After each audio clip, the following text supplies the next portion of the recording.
I'll put the camera on as well, ladies and gents, just so you think you're not talking to a cyborg or anything like that. If I do have to turn it off, though, just a quick one. The reason why is only because me 18-year-old son is due to go on to an online interview.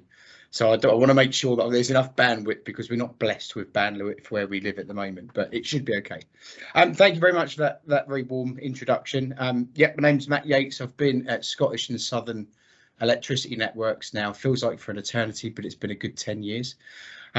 Big journey that we've been on, and now obviously is very much ramping up because of multiple things in the world arena right now. The approach today that I'm taking is a slightly different one, in the sense that we will talk about resilience, but that's going to be towards the end. But what I would like to focus on to begin with is more around who we are in terms of SSE. The reason why, it's very often when I tell people that I work for SSE, the first common comment that I get from people is, do you know John? Well, no, because there's 11,500 people that work across the company. So what I decided to do is, I think it's probably a good place to start to break down who we are and what we do, and then we can focus on our business area and what we're here to talk about today. So as an overview, SSE essentially are made up of renewables, which is wind, onshore and offshore wind farms. It could be anything from tidal. We do a lot of hydro, which is dams in Scotland. So it's the renewable energy side of things. Then, as you can see on the slide there, we've got SSEN distribution and transmission. That's the bit that we will be talking about today. And I'll be giving you a whistle stop tool to explain who we are and essentially what we do. We've then got the thermal part of the business. We've then got energy solutions. We've got electricity, which is the distribution network operator for Ireland. And then we've got energy portfolio management, which essentially are a central hub that take the electricity and sell it to multiple corporations and what have you. In terms of what our goals are, it's really quite simple across the board, in a sense that they all link into either cutting carbon intensity within the atmosphere. We're looking at also trebling our renewable energy output as we move on. We've got a little thing by 2030, I think it is, which is the vehicles, the electric vehicles, and making sure that we can accommodate those on our network to make sure that we've got the right support there to be able to do that. And obviously we do pride ourselves on the fact that we are a champion of fair tax and real living wage. There's some figures down there in terms of how much we provide in terms of renewable hydroelectricity, onshore wind energy. The two big ones that we've got is we've got something called Dogger Bank, which is one of the biggest, I think, in Europe at the moment, offshore wind turbine farms. And we've got Viking and Seabreeze, which are onshore. So these are very much going to be the future way in terms of how we're looking at generating the electricity that we use. Now, who are Scottish and Southern Electricity Networks? Well, to put it into easy context, we have the network, the grid, the national grid, that essentially act as the backbone in the UK that distribute the electricity up and down the country. Okay, we are known as a distribution network operator, or what we call internally as a DNO. We have a distribution network operator in the south, which is where we are, which is the south central part of England. We've also got a distribution network operator in Scotland. Where I mentioned earlier about our hydroelectric transmission, that's also in Scotland as well. We don't have any actual hydro in the south, obviously, but we do have a large amount of it in Scotland. What I would like to do very briefly is just give you a whistle-stop tour, a layman's tour in terms of how we essentially deliver electricity to people's doors, because again, we get a lot of questions, especially from customers, and understandably so, is when we put the light switch on, a lot of people don't actually understand, how does that happen? How do we get that? What is the vehicle to enable that to happen? So very simply put, we take the electricity at 400,000 volts from National Grid. Then what we essentially do is we step down the electricity from 400,000 volts to 132,000 volts via what we call a grid substation. Now, the nearest grid substation to you, I believe, is Mannington. I think that's one of the big grid substations we've got. You can't miss it. Huge, scary things, because there's just electricity everywhere. You can tell the engineering side there of me coming out. We then convert that down via the grid substation from 400 to 132 to then 33. It then goes out from 33,000 volts. It will then go to our what we call a primary substation, which is Dorchester City Town Centre. There's a primary substation there. And from there, we take that 33,000 and we step it down again to 11,000 volts via our transformers. We then go from there, where we will do one or two things. Whether it will be Sainsbury's, Morrison's, or big corporations, we can give major customers supply, factories, for example, 11,000 volts. We also, however, will take that, not always, but when we're talking about generating homes, that electricity, 11,000 volts, will then be converted down to 415, which is what we call distribution substations. Now, you'll see these in most built-up areas. They're the smaller substations where the houses are. If you're in a pretty remote area, beautiful countryside location, you will see that not necessarily from a distribution substation, but you'll see that in the form of a pole-mounted transformer. You can see from the image there, or a PMT is what we say locally. That will then go from those substations straight into your homes at 230 volts. If you live in a built-up area where the customer base is, more often than not, that will be delivered underground. If you live in the sticks in the countryside, that will be delivered overhead. Why? A lot of the reason why, cost. If I'm honest with you, a study 20 years ago showed that undergrounding is I think it's 12 times more expensive than running it overhead. So the challenges that we have, especially in rural areas, if you can imagine beautiful locations in and around the south, and we've got our fair share of them within Dorset, you've got areas where there are not huge amounts of people living. We have to put it overhead because of the cost it would take to get people the power. How are we set up as a business? Right, we are set up and we're divided into regions. So my region, Wessex region, will essentially stretch. It doesn't unfortunately map you know, the police boundaries and what have you. It stretches far greater. So we've got Thames Valley, we've got Ridgeway, we've got Southeast, and we've got Wessex, which is our region, which is where you are. Wessex region, however, will literally go from we partnership alongside Western Power, so we share ownership over a lot of Yeovil area. We go right the way across to Winchester, obviously Dorset, Poole, Weymouth, and up to parts of Salisbury. And we stop Andover on the motorway that splits Andover, and then that hands over to our Ridgeway region. Some stats there for you. We've got 360 staff that operate out of Wessex region. We've got 5,512 kilometres of underground cable, and we've got 8,000 kilometres of overhead cable. Now, to put that into perspective, that is essentially running an overhead power line from here in London all the way to China, and part of the way back again. So it just puts it into context of how much overhead network we've got. That the irony is that stat that I've just given you, it's pretty much accurate to the fact it was from London to Wuhan. But I did think to myself, I'm not going to go there. So we just call it China. We've got 144,000 poles as well. You will know them as pylons. We tend to call them towers or poles. We've got 8,500 substations and about 780,000 customers that come under the Wessex banner. What are we responsible for? Again, a lot of misconceptions, because people see them they have a meter and that they pay their bill to, historically they used to pay their bill to SSE. We don't deal with billing. That is completely different. We don't actually have a billing arm anymore because we sold that, which is now OVO. But what we predominantly do is we will focus on restoring power to people's homes.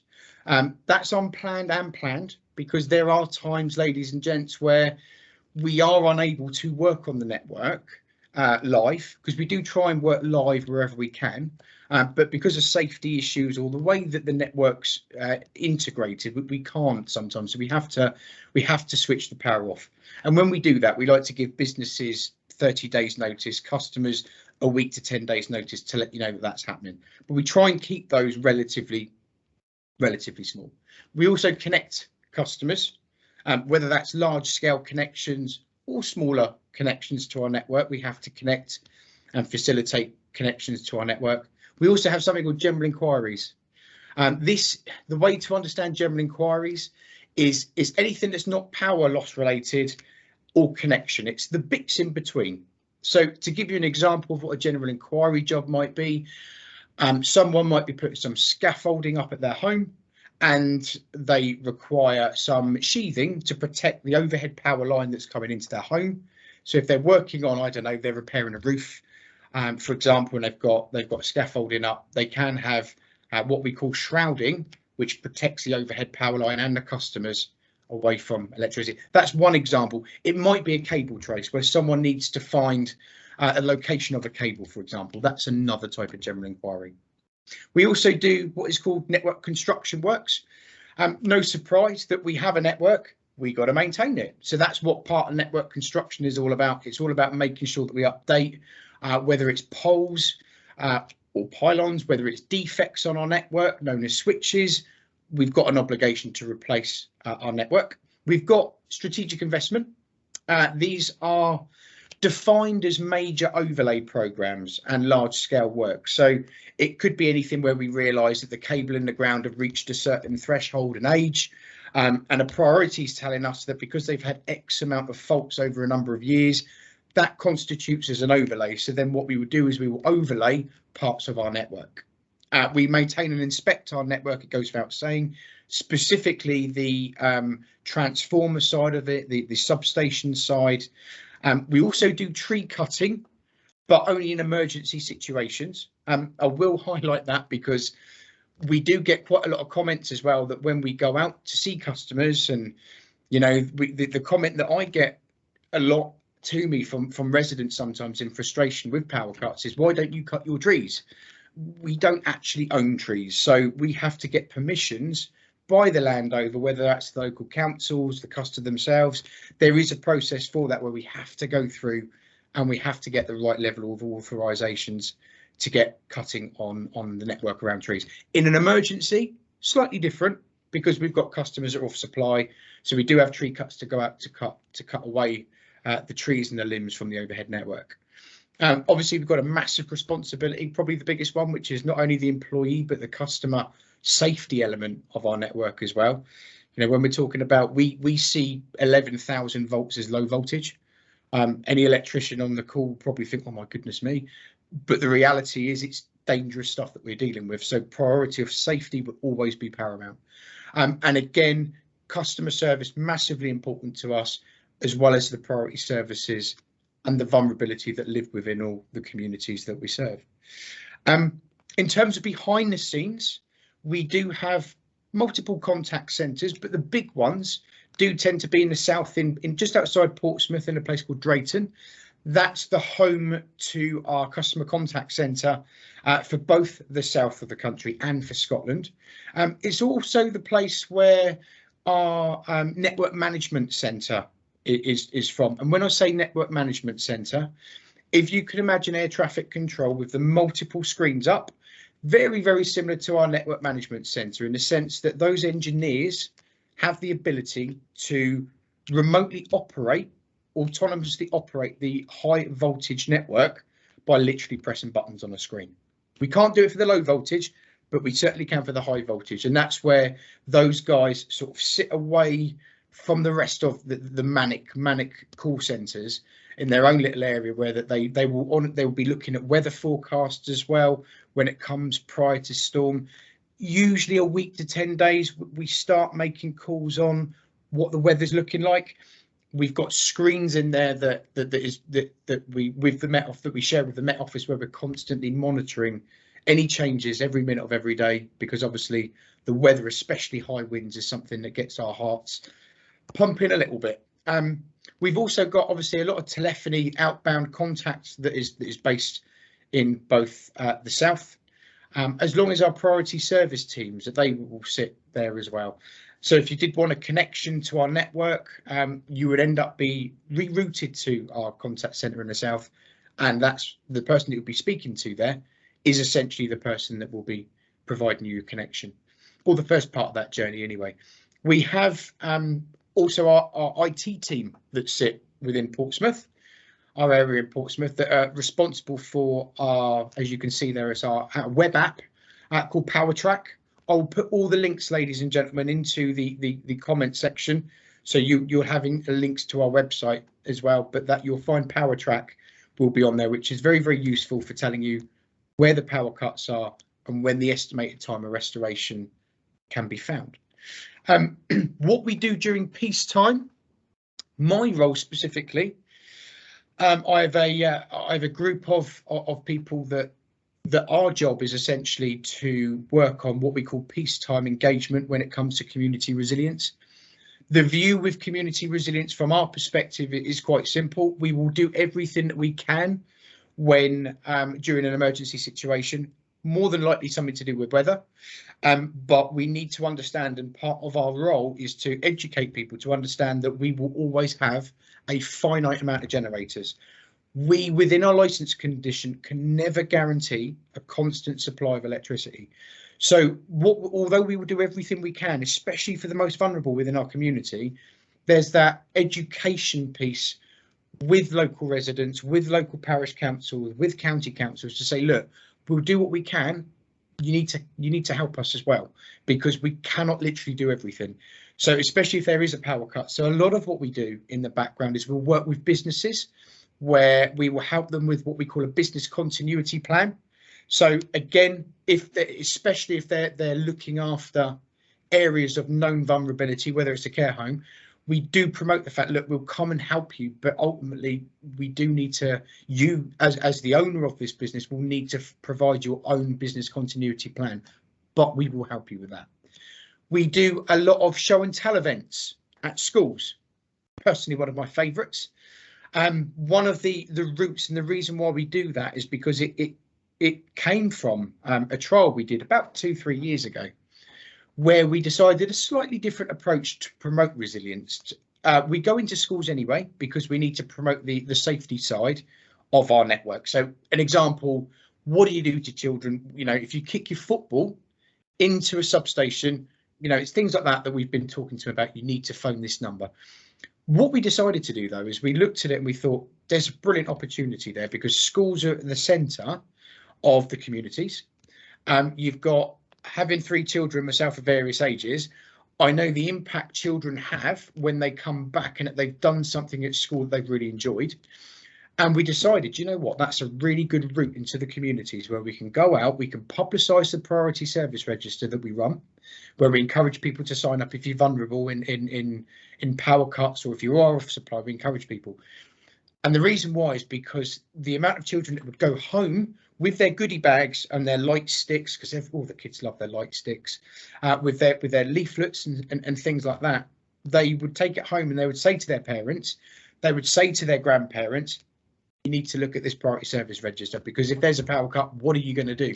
So what we eventually found is children drove it for us, which is brilliant, absolutely brilliant. So that's part of what we do and we're very, very proud of. You can probably see actually on the bottom right hand side of the screen there, that's what we call our network interactive model. That is a model we had created about 3 years ago now from a budding engineer that was coming to the end of retirement that loved model villages, railway model villages. And I set him a task to make us a interactive model that enabled children and adults to go in and essentially switch the network around just like an engineer would do. And as you can see by the lights there, there's certain pre-programmed events where it guides people through how we get the power back on. And most of it is process of elimination. It's working out where the fault is with a view then to switch and reroute the power supply to the bulk of the customers, leaving the minimal where the faults are so we can work. I don't know if you can see the middle picture there with the gentleman in the white shirt. That which looks like a weird shape, I don't know what you would class it as. It's a circular. That's actually one of our that's one of our insulators from the overhead network.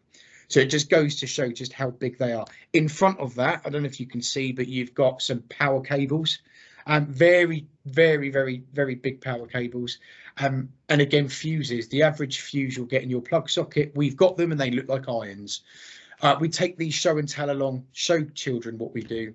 And finally, to the bottom left of the photo there is our welfare vehicle, which essentially provides charging facilities, hot water. Again, we've only got a finite amount of these, but we've got 3 in the region that when there are power cuts, we like to get them out there, and we like to offer that facility that if customers want a hot drink, if they want charging facilities to charge mobile devices, they have that ability out on the ground during a power cut. I've left my final slide, ladies and gentlemen, courtesy of Borland School in Southampton. The reason why there's no words is quite simple, because I think it was testament to them. What I usually do, and don't worry, I won't be doing it today, but what I usually do is I usually say to the schools, this is our future. What do you think that this means to you from an electricity perspective? But for today's purpose, I'll talk you through what the future probably looks like under the new price review, which is due to happen next year. So it goes without saying, investment in a network. There is going to be a lot of change in our area where there will be a lot of infrastructure upgrades, not just in our region or within Dorset, your region, our region, but across the whole board, because we're gearing up for the vehicles, the electric vehicles that are being on the road. You know, the government projections at the moment, 10 million vehicles or so within the next so many years. That's a lot of demand on the electricity network. So in order to do that, we need to think smart. It's not all about let's generate more. It's actually it's actually a bit of a hybrid viewpoint in terms of how we tackle this. We can't just keep making more and more and more electricity. What we do need to do is use the electricity smarter. So there's things, technology at the moment that we're playing with in the background that will that essentially shares electricity a lot better. So we're more efficient with the electricity that we use it. We've also got a big push, and a big priority is going to be on weather conditions. It's no surprise that global warming and carbon neutral future is very much on the world stage as we speak right now. One of the downsides to the world that we live in right now is obviously the frequency of significant weather events. These are something that we as a business are very much focusing on moving forward, and it's probably over the next year, 18 months, it's going to be an area where we're going to be really focusing down on how we provide the best service we can, while understanding what our limitations are. And a lot of that is going to be working with LRFs. So the good news is we're going to be pulled closer together. And finally, there's going to be the big push there on the bottom left is all about service, more specifically vulnerable customers within our community, the ones that are less able to help themselves during power cuts. So there's going to be a big dynamic push towards that area, and again that will make sure that we are linking in with the right people within the LRFs for future reference. But that, ladies and gentlemen, I'm hoping there's a chorus of yeah, because I'm hoping that I've given you some time back, because I think now there might be a time to go to break. But I'm going to hand back to our lovely man that's helped bring this together so far. Is there any questions from anybody? Thanks very much, Matt.